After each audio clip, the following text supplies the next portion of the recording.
ہم بس منتشر ہو گئے ہیں، بکھر گئے ہیں، ہمیں بھی ایک ہی حسینی ہونا چاہیے تھا، کیا فرمائیں گے؟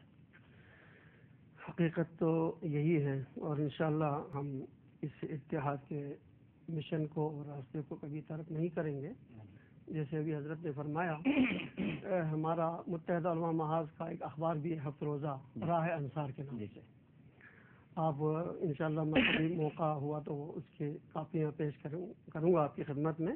آپ خود دیکھ لیں گے کہ جناب ہم صحابہ کرام خلفائے راشدین کے ایام بھی مناتے ہیں اور علماء کرام اس میں خطاب کرتے ہیں. اور جناب ہم تمام مدارس میں، شیعہ مدارس میں، دیوبندی مدارس میں، بریلوی اہل حدیث مدارس میں، مساجد میں، ہر جگہ حکومت کے اداروں میں یہ اخبار جاتا ہے. تو یہ عملی طور پر ہم کر رہے ہیں اور یہ چیزیں ناممکن نہیں ہیں. ضرورت اس بات کی ہے کہ حضرت امام حسین علیہ السلام کو جو لوگ سمجھیں گے، جن کو امام کی معرفت حاصل ہو، ظاہر ہے وہ اس راہ کو ترک نہیں کر سکتا. جیسے شروع میں حضرت نے فرمایا خون کے حوالے سے اسلام کو خون دینے کی ضرورت تھی، تو اس حوالے سے عرض کروں گا. حضرت امام حسین علیہ السلام نے فرمایا ان کان دین محمد لم یستقم الا بقتلی فیا سیوف خذینی. اگر میرے نانا کا دین میرے قتل کے بغیر قائم نہیں رہ سکتا تو اے تلواروں آؤ میرے ٹکڑے ٹکڑے کر دو تاکہ میرے نانا کا دین بچ جائے. تو جیسے مفتی منیب الرحمان صاحب بھی فرما رہے تھے نظام کے حوالے سے کہ حضرت امام حسین علیہ السلام نظام کو بدلنے کے لیے آئے تھے. میں یہاں اس سے مجھے اختلاف نہیں ہے، مگر صرف میں یہ کہوں گا حضرت امام حسین علیہ السلام نظام کو بدلنے نہیں آئے تھے، بلکہ جو نظام بدلا جا رہا تھا اس نظام کی حفاظت کے لیے تشریف لائے. کیونکہ حرام محمد کو حلال اور حلال محمد کو حرام کیا جا رہا تھا، اور یزید نے اسی لیے بیعت امام حسین سے طلب کی تھی، ورنہ دنیا نے بیعت کی تھی. کیا ضرورت تھی کہ ایک حسین سے بیعت نہ لیتے؟ مگر یزید جانتا تھا کہ اگر حسین بیعت نہیں کریں گے تو یہ ساری بیعتیں بیکار ہیں، اور یہ ہوا. اور اگر حضرت امام حسین بیعت کرتے اس کا مطلب یہ تھا کہ جو کچھ یزید کر رہا ہے وہی اسلام ہے. لہذا اس دین اسلام کی حفاظت کے لیے حسین میدان کربلا میں تشریف لائے، اور خون کے حوالے سے انہوں نے جناب ہر قسم کا خون، چاہے اس میں بچے کا ہو، چاہے جوان کا ہو، چاہے بوڑھے کا ہو، جتنے بھی اصحاب حسین کے چاہنے والے تھے، میں تو یہ کہوں گا جناب کہ ان تمام کا خون کا ایک ہی گروپ تھا جو اسلام کے لیے خرچ ہوا. کیونکہ حضرت امام حسین علیہ السلام فرماتے ہیں کہ میں اپنے اصحاب پر فخر کرتا ہوں، ایسے اصحاب نہ میرے نانا کو ملے ہیں اور نہ میرے بابا کو ملے. حضرت امام حسین فخر کرتے ہیں، جن پر حسین فخر کریں، جو حسین کے مشن پر، حسین کے اشارے پر چلنے کے لیے تیار ہوں. یقیناً ان کا بھی خون کا گروپ وہی تھا جو حضرت امام حسین علیہ السلام کا تھا، جنہوں نے قربانی دے کر دین اسلام کو بچایا. اور آج بھی الحمدللہ دین اسلام کا نام روشن ہے.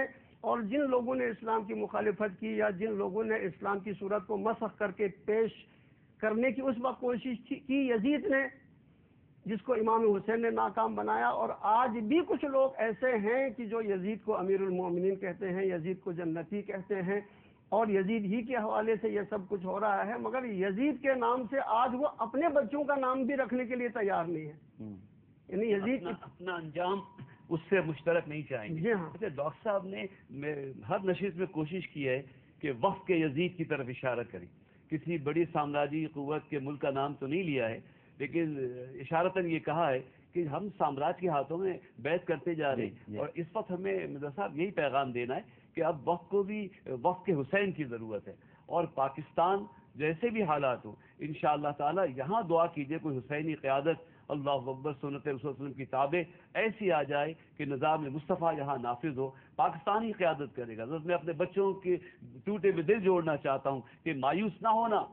کوئی کہتا ہے پاکستان اپنی حفاظت نہیں کر پا رہا، فوج اپنی حفاظت نہیں کر پا رہی، تو ہماری کیا حفاظت کرے گی؟ ڈاکٹر صاحب فوج کے سامنے اگر دشمن کا جہاز آتا تو وہ اسے گولی مارتے، اسے مار دیتے. لیکن جب دوست کے لباس میں جہاز آ رہا ہو، آپ سے جن سے معاہدہ ہے وہ آ رہے ہوں، یونیفارم آپ کے دوست کی ہو، تو وہ تو سینے پہ گولی کھا کے حیران ہو کے دیکھتے رہے.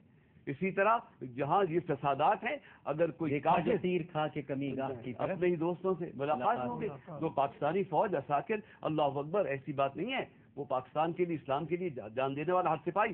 شہر میں جو فسادات ہوتے، ہم جو مارے جاتے ہیں، ان کا جو بیٹا مارا گیا، اللہ اکبر. اگر کوئی قشقہ لیکن جبھی تو فرمایا تھا کہ یہود و نصارہ تمہارے دوست نہیں ہو سکتے. بے شک وہ انہی سے دوستی. صاحب یہ ایک دوسرے کے دوست ہیں. ولن تردان کل یہود ولن نصارہ حتی تتبع ملتہم. ہم نے دوستی کیوں کی؟ اب انہی کی دوست. اچھا، اور اسی طرح یہ جو شہری فسادات میں جی ہم مارے جاتے ہیں، وجہ یہ کہ مارنے والا قشقہ کھینچا ہوا نہیں ہوتا ہے، اللہ اکبر، وہ بھی امامہ پہنے ہوئے ہوتا ہے. مشکل یہ ہے کہ ہم دوست و دشمن کی تمیز تمیز نہیں کر پا رہے. اللہ کے واسطے بہرحال اگر ظاہر دیندار ہے تو باطن سے بھی دیندار ہو جائیں، ہر جذبہ ایثار کے ساتھ تیار ہو جائیں اتحاد کے لیے، پاکستان کے اسلام کے عالمی قیادت کے لیے. بالکل ٹھیک ہے. میں بہت شکر گزار ہوں علامہ سید حمزہ علی قادری صاحب آپ کا اور مرزا یوسف حسین صاحب آپ کا. دونوں شخصیات ہمارے اس پروگرام میں تشریف لائیں. ناظرین، اس کے ساتھ ہی ہمارا یہ سیگمنٹ اختتام پذیر ہوتا ہے. ہماری ٹرانسمیشن ابھی جاری ہے اور اس وقفے کے بعد آپ دیکھ سکیں گے انشاءاللہ ریحان قادری صاحب کو اور احمد رضا قادری صاحب کو.